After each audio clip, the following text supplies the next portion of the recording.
Gemeter.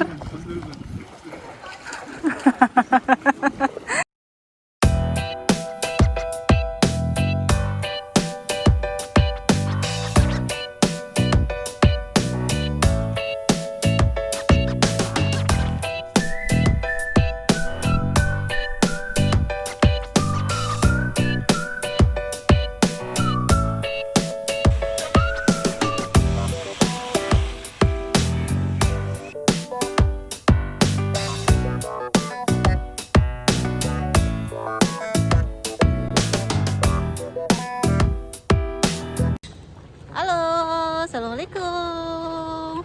Sekarang kita ini jam berapa ya? Jam 10 ya. Kalau ini sekarang jam 10 waktu Malaysia. Artinya kalau di Indonesia itu sekitar jam 9 pagi. Kita semuanya bertiga belum pada mandi karena mau ngapain kita ya?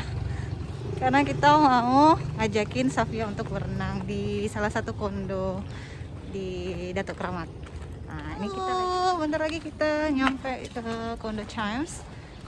Sebenarnya jarak antara kondo kita dengan Chimes itu nggak terlalu jauh ya.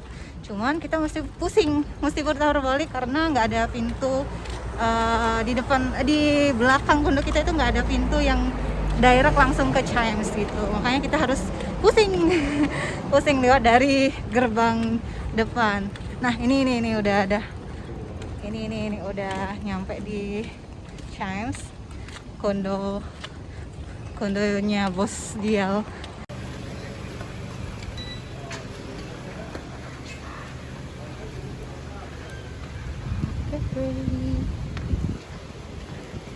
Kondonya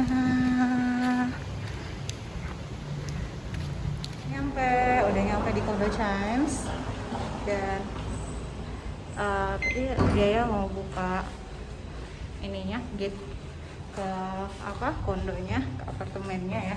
Ya, for your information aja, kalau di Malaysia itu apartemen skala apartemen di Indonesia itu namanya kondo. Tapi kalau apartemen itu kayak gimana ya? Kalau bahasanya di sini ya. Kalau apartemen itu kayak mana? Susun. Lebih ke rumah susun. Nah, tapi kalau misalnya kondo dia kalau di Indonesia apartemen namanya. Kalau apartemen di sini artinya rumah susun. Gitu. Kayak kita lagi nungguin lift. Safia, are you okay? Okay, Safia. Okay. Ya, udah ini kita nyampe di venue-nya kolam renang.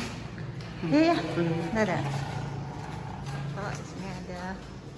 Di sini di lantai 6 itu ada kindergarten, cafe, surau, sauna, swimming pool, garden, and barbecue area. Yuk kita try yuk. Kita lihat apakah kolam renangnya sudah buka. Alhamdulillah, Safia bisa berenang. Yeay. Hai, kita sekarang sudah ada di pinggir kolam renang. Ini pemandangannya, teman-teman. Dan di sana ada Twin Tower. Oke, aku mau for your information aja. Kalau Chimes kondominium ini terletak di mana ya? Terletak di Datuk Kramat ya, masih wilayah Datuk Kramat. Terus di wilayah apa tuh? Wilayah Persekutuan Kuala Lumpur. Di wilayah Persekutuan Kuala Lumpur. Dan kalau di sini biasanya kalau sewa-sewa kondo kayak gini gimana ya? Rentang harganya berapa biasanya? 2.000-an ke atas ya untuk sewa 1 bulan. For information aja, kalau 2.000 ringgit itu sekitar berapa? Sekitar 2.000. 2.000-an ke atas. Berarti 7 jutaan. Sekitar 7 juta per bulan. Ya, tapi worth it ya, memang worth it. Dan for information, ini bukan kondo kita teman-teman. Ini kondo bosnya dia. Dan kita ya memang dikasih fasilitas gitu untuk untuk bukan dapat ya, maksudnya tuh dipinjami cardnya, jadi kita bisa melakukan aktivitas di sini. Kalau ayah biasanya nge-gym di sini dan sesekali juga berenang, dan kali ini kita mau ngajakin Safia buat berenang. Halo Safia. Akhirnya Safia diajak ke ayahnya berenang. Hah? Gemeter. Gemeter coba. Aku ngerekam aktivitas Safia dari sudut yang berbeda, jadi kayaknya lebih dari kayaknya. Nah, coba dilepas ya pelan-pelan. Wah, tapi kok tidak lurus ya?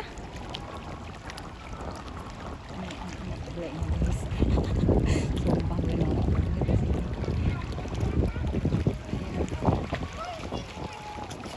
Wah, Safi. Bener, Bunda lagi ngerekam. Ya. Halo teman-teman, kita tadi udah berenang dan Safia sekarang udah tertidur lelap karena mungkin kecapean ya setelah berenang. Nah sekarang waktunya jeng jeng jeng jeng Q&A ayah dia. Ya, siap-siap Bunda bakalan menanyakan beberapa hal seputar Kuala Lumpur karena yang punya banyak pengalaman di KL itu ya ayahnya. Kalau bundanya kan work from home 24 jam kecuali hari libur itu di rumah aja, jadi nggak punya banyak pengalaman. Kalau diajakin orang jalan baru jalan. Kalau ayah dia kan udah ini ya, udah berpengalaman ya di sini ya. Udah berapa tahun kerja di sini dan dapat informasi kerja di sini tuh dari siapa kira-kira? Ya di sini udah 3 tahun. Mei nanti 3 tahun. Kemudian informasi itu dari relasi, dari teman. Oke. Pertanyaan kedua untuk ayah dia ya, kalau working hour di Kuala Lumpur ini berapa kira-kira? Dan sama nggak? Ayah kan juga pernah ada pengalaman kerja di Indonesia kan? Kerja di salah satu perusahaan di Sumsel kan? Nah kalau di Kuala Lumpur apa bedanya working hour dari Kuala Lumpur di Kuala Lumpur sama di Indonesia? Terus apa beda ritme kerjanya kalau di sini? Sebenarnya sama ya, karena tergantung dari perusahaan masing-masing. Jadi kalau di Indonesia rata-rata itu 8 jam ya, 8 jam ya.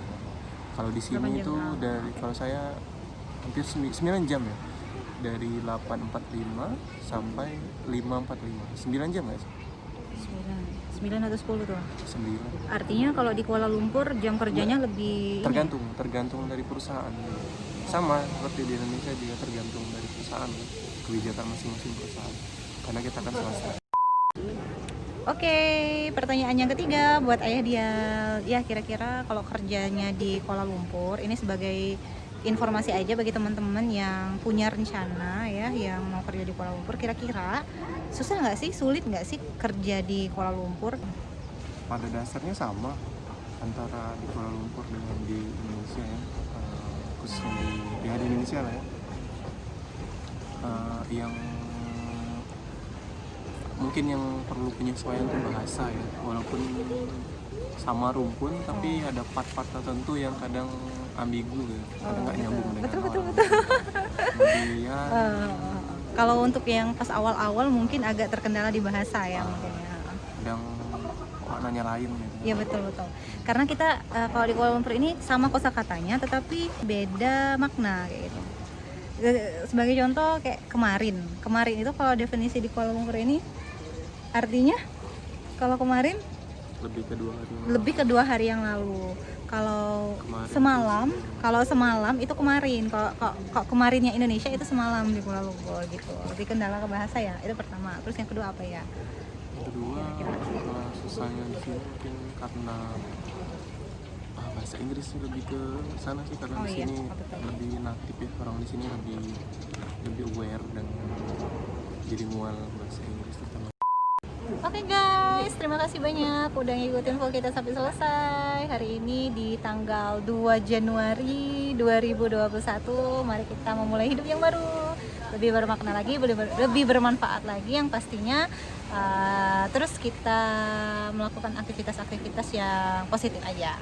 Oke, mungkin itu aja yang dapat kita sampaikan di video kali ini. Dadah, bye bye.